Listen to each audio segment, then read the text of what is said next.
중소벤처기업부와 소상공인시장진흥공단은 소상공인 여러분의 역량을 높여드리기 위해 컨설팅 지원 제도를 운영하고 있습니다. 소상공인 매거진에서는 실제로 컨설팅 지원에 나섰던 전문 컨설턴트를 스튜디오에 모시고 사례를 듣는 시간을 갖고 있는데요. 오늘은 김미연 컨설턴트를 모시고 이야기 나눠보겠습니다. 안녕하세요. 안녕하세요. 소상공인 컨설턴트 김미연입니다. 네, 선생님께서는 2009년부터 컨설턴트로 활동을 하시면서 멘토링, 경영 개선 등 다양한 분야의 컨설팅을 진행하셨다고 들었습니다. 그 가운데 오늘은 어떤 사례를 소개해 주실 건가요? 네, 오늘 말씀드릴 사례는 서울시 강남구에 위치한 반찬가게인데요. 대표님께서는 이전에 다른 업종의 사업을 하시다가 업종 전환을 하신 경우입니다. 반찬가게로 업종을 전환하게 된 이유 중에 하나가 제품의 품질에 대한 자신감이었어요. 대표님의 어머님께서 한식당 조리장을 하실 만큼 조리 기술력이 뛰어나셨는데요. 창업을 하실 때 어머님께서 주방을 책임져 주셨죠. 예, 반찬 가게의 기본인 찬과 품질이 가격 대비해서 뛰어난 편이었습니다. 네, 가격 대비 반찬 가게 품질이 뛰어난 편이라고 말씀을 해주셨는데요. 그런데 왜 컨설팅을 의뢰하셨을까요? 네, 이번 사례의 경우는 개업을 하신 지 3개월이 지난 시점에서 컨설팅을 의뢰하셨습니다.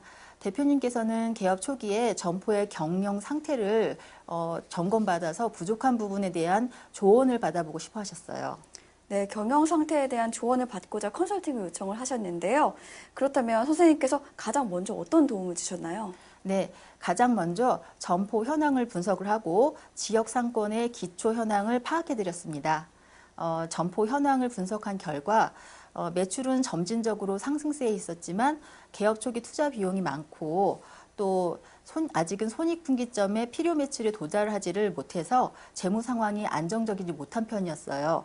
또 당점포에게 맞는 홍보 활동도 미흡했습니다. 네, 재무가 불안정한 가운데 홍보 활동까지 미흡했다는 말씀이신데요. 홍보에 대한 컨설팅은 어떻게 진행을 해주셨나요? 네, 이번 사례의 경우 단기와 장기로 구분한 온라인 홍보를 제안했습니다. 외식업의 경우 가장 강력한 홍보는 기본에 충실한 상품과 서비스를 판매해서 고객의 입에서 입으로 홍보가 되는 입소문이라고 할 수 있지요. 그래서 컨설팅 진행 시에 단기적으로는 단골 고객에 의한 블로그 노출과 배달 전문 업체와의 제휴 마케팅을 제안하였고 그다음에 장기적으로는 착한 가게 모범 업소 인증, 희망 나누는 가게 가입 등 지역사회 후원과 성실점포 인증을 받고 또한 당점포가 직접 블로그를 운영해서 조리 환경과 설비를 보여주고 매일 생산되는 반찬과 도시락의 메뉴를 공개하는 등 고객에게 신뢰를 쌓고 내 점포를 적극적으로 알릴 수 있는 홍보 채널을 구축하시라고 제안을 해드렸습니다. 네, 입소문 마케팅과 온라인 홍보를 적극적으로 활용해 주셨는데요. 그런데 홍보를 잘 하려면 이 트렌드를 빠르게 파악하는 것도 중요하잖아요. 어떤가요? 예, 요즘은 사회 문화적으로 워킹맘, 그다음에 맞벌이 주부 등의 여성들의 사회 진출이 증가를 하고요. 또 1인 가구의 증가율이 빠르게 늘어나고 있습니다. 이러한 시장의 변화는 홈밀 리플레이스먼트라고 하는 가정 간편식 시장에 성장을 가져왔습니다. 이에 맞춰서 반찬 가게도 기존의 밑반찬과 김치 위주에서 벗어나서 한식 반찬은 물론 중식, 양식 등 다양한 세계 음식 특화와 국이나 찌개를 전문으로 하는 등 다양한 형태로 발전하고 있습니다. 이번 사례의 경우에는 기본 한식 반찬과 밑반찬 외에 상권 내의 목포 고객의 만족도를 높일 수 있도록 샐러드, 도시락 등 다양한 조리법의 반찬을 특화했습니다. 그리고 2017년도에 반찬 가게 트렌드는 다양한 반찬과 국물 요리 특화를 하여 도시락 형태의 판매가 늘어나고 있다는 점입니다. 또한 배달 전문 업체를 이용해서 고객이 원하는 시간에 배달을 하는 서비스를 하는 것도 변화의 한 점 하나라고 하겠죠. 예. 네, 1인 가구의 증가로 가정 간편식이나 또 도시락 형태의 판매가 올해 반찬 가게의 트렌드라는 말씀이신데요. 가게 자리도 중요할 것 같은데 그 가게 자리는 괜찮았나요? 네, 당점포의 반경 1km 내에는 3,000세대 이상의 대규모 아파트 단지, 빌라 그리고 업무 상업 지역이 섞여 있는 상권이었습니다. 당점포의 입지는 유동인구가 많은 지하철역 사이의 이면도로 건물의 지하 1층 점포입니다. 지하 1층 점포라는 점은 일반적인 매장 판매만 고집한다면 입지가 아주 좋은 편은 아닙니다. 그러나 직장인 워킹맘, 그다음에 구내 식당이 없는 중소기업, 상권 내 자영업자 등의 목표 고객과 잠재 고객인 아파트 주민을 대상으로 한 상품 배달과 적절한 홍보가 이루어진다면 합리적인 입지로 분석됩니다. 네, 상품 배달과 적절한 홍보가 잘 이루어진다면 괜찮은 입지 조건이라고 분석해 주셨습니다. 철저한 분석부터 적극적인 홍보 마케팅까지 이 정말 많은 도움을 주셨는데요. 그만큼 좋은 성과가 기대가 됩니다. 어땠나요?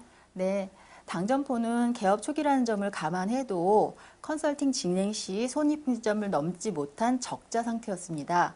하지만 컨설팅 완료 후 다음 연도에는 흑자로 돌아섰으며 그 다음 해에는 전년도 대비해서 2배 가까운 매출 성장을 이루었습니다.